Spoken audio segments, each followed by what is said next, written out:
I got pregnant after one reckless night with my father's greatest enemy. When my father found out, he only gave me a choice. Kill the baby and keep my family name, or keep my child and walk out with nothing. So I left. I raised my son alone in a town where no one knew my past. Until 4 years later. The most dangerous man in the city walked into my cafe, took one look at my little boy, and froze. I woke up in a hotel room that smelled like expensive cologne and regret. My head was pounding, my throat was dry, and my body ached in ways I had never experienced before. Then I turned my head. Axel Knight lay beside me, bare-chested beneath the white sheets, his sculpted body half revealed, muscles relaxed in sleep, faint scars tracing across his skin like quiet warnings. Dangerously handsome, even unconscious. My father's greatest enemy. The mafia lord who ruled the city's shadows. The business tycoon whose name dominated headlines and gossip columns every weekend, always photographed with some stunning woman clinging to his arm. And now, I was the woman in his bed. My heart slammed violently against my ribs. Oh God, what have I done? I barely remembered the night before. Too much whiskey. A New Year's Eve party filled with powerful men and fake smiles. I remembered laughing, drinking, losing control. But I never imagined I would wake up beside him.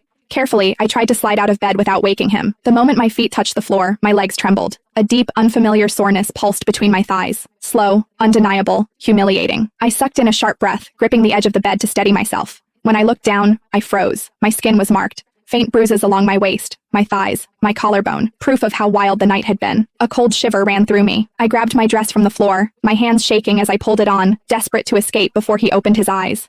That was when my phone vibrated. My sister. Eve, where are you? Stella whispered urgently. Why aren't you in your room? I'm still out, I said, lowering my voice as I glanced back at the man still sleeping on the bed. Still out? She repeated. You mean the Imperial Hotel? Yes, I'll explain later. I hung up before she could ask anything else. Barefoot, clutching my heels in my hand, I slipped into the hallway and froze. A man in a gray suit stood waiting outside the door. He looked at me calmly, professionally. Is he still inside? He asked. Yes, I whispered. Do you want me to drive you home? No. He studied me for a second, then nodded. I didn't wait. I turned and walked away, heart racing, disappearing into the elevator before anyone could stop me. I made it home just before dawn. Stella was already waiting in the garage, arms crossed, eyes sharp with suspicion. I brushed her off with excuses. Lies came easily, even as my chest burned with panic. Because if my father ever found out who I had spent the night with, I didn't even want to imagine the consequences. Under the shower, I scrubbed my skin until it burned, watching the water trace over the bruises he'd left behind. It meant nothing, I told myself. He won't remember me. It was just one drunken mistake. I buried the memory. Buried the way Axel Knight's name still made my pulse race. Everything was fine.